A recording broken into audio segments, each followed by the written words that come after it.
डोंबिवलीचं ग्रामदैवत श्री गणेशाचं हे मंदिर. डोंबिवली हे पूर्वी पायवाटांचं छोटेखानी गाव होतं. गावकऱ्यांना एकत्र येण्यासाठी एखादी जागा हवी, याच हेतूनं श्री गणेशाची स्थापना करावी असा सत्य संकल्प झाला.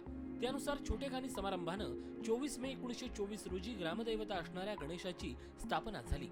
यात सुदिनी, श्री शंकर, श्री मारुती, महालक्ष्मी यांची स्थापना करण्यात आल्या. हळूहळू आसपास असणाऱ्या देवता श्री गणेश मंदिराच्या वास्तुस्थिती लाभल्या. 1950 ला शंकर मंदिर, 1958 ला मारुती मंदिराचा जीर्णोद्धार झाला. गेल्या अनेक वर्षांपासून अनेक धार्मिक कार्यक्रमांचं आयोजन उत्साहात वर्षभर या मंदिरात होत असतं. 1950 पासून प्रतिदिन कीर्तन, प्रवचन ही बोधपर सेवा नित्य नियमानं सुरू झाली, ती आज तागायत सुरू आहे. या मंदिरात दररोज कीर्तनाचा रंग असं म्हणतात भिनलेला असतो. श्रावण महिन्यात आपण दर रविवारी सत्यनारायणाची पूजा ठेवलेली आहे. दर रविवारी सामुदायिक सत्यनारायण, आपल्या प्रत्येकाला इच्छा असते भाविकांना की आपल्या घरामध्ये सत्यनारायणाची पूजा व्हावी. काही घर छोटं असतो, काही अडचणी असतात, त्या कारणांमुळे ते देवळात येऊन सत्यनारायणाची पूजा करू शकतील या उद्दिष्टाने या ठिकाणी सत्यनारायणाची महापूजा आपण इथे आयोजित केलेली आहे. दर रविवारी साधारण 30 ते 35 लोक येऊन जोडपे आपले सत्यनारायणाची महापूजा करत असतात. मंदिराचा परिसर भव्य असून मंदिराच्या आत अनेक देवी देवतांची छोटी मंदिरं आहेत.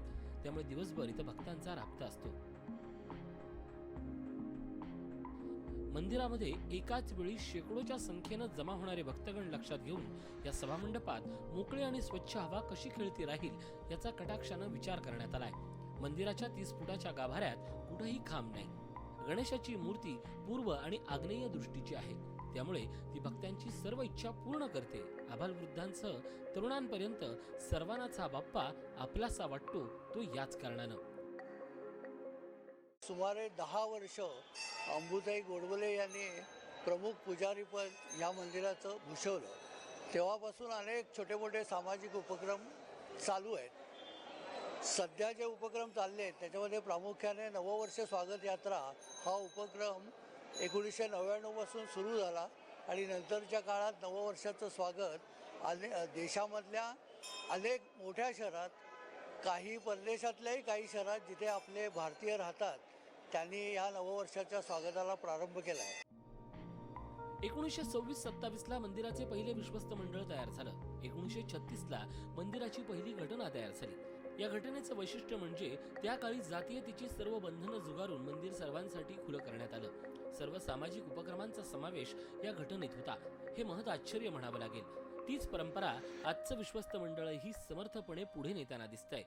माझं मंदिरात येणं म्हणजे मी मंदिरात रोजच येते, आरतीसाठी नेहमी येते. मला आरती एक पहिले म्हणजे इथली आवडतेच आणि आरतीसाठी आल्यावर प्रसन्न वाटतं आणि इथे आल्यानंतर सगळ्या विवंचना पूर्णपणे विसरल्या जातात. मी असं म्हणजे जे काही आपल्याला डोक्यात वगैरे जे काही टेन्शन असतात किंवा काही असतं, इथे मंदिरात आल्यावर सगळं काही दूर होतं. फक्त जस्ट मन एकदम प्रसन्न होतं. हे मंदिर खूप जुनं आहे ॲक्च्युली. इथे येऊन बरं वाटतं. नेहमी येतो आम्ही. आम्हाला वेळ मिळाला की खूप छान वाटतं. मूर्ती खूप प्रसन्न आहे बाप्पाची. आम्हाला बरं वाटतं. त्या नेहमी येतो आम्ही इकडे. बाप्पाविषयी म्हणजे आम्हाला असं आहे की आज पण आम्ही 30 वर्ष झालं डोंबिवलीमध्ये राहतो आणि आम्ही नेहमी तिथे येतो आणि आम्हाला यांच्याबद्दलची एवढी आपुलकी निर्माण झालेली आहे की तिथे आले तरी मनाची इच्छा नाही होत की घरी जावं. नोकरदार, कष्टकरी, मध्यमवर्गीयाची नगरी म्हणून डोंबिवलीची ओळख आहे. डोंबिवलीकरांचा दिवस हा धावपळीत कसा जातो ते कळतच नाही. त्यातून थोडासा विसावा, मानसिक शांती आणि अध्यात्माची जोड मिळावी म्हणून आपसुकच भाविकांची पावलं या आपल्या लाडक्या बाप्पाकडे वळतात.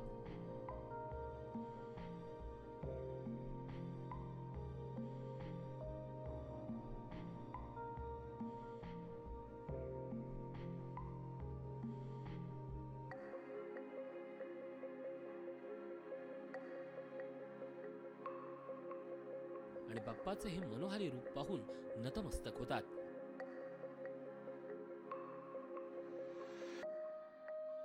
विशाल वैद्य, झी मीडिया, डोंबिवली. झी 24 तास रहा एक पाऊल पुढे.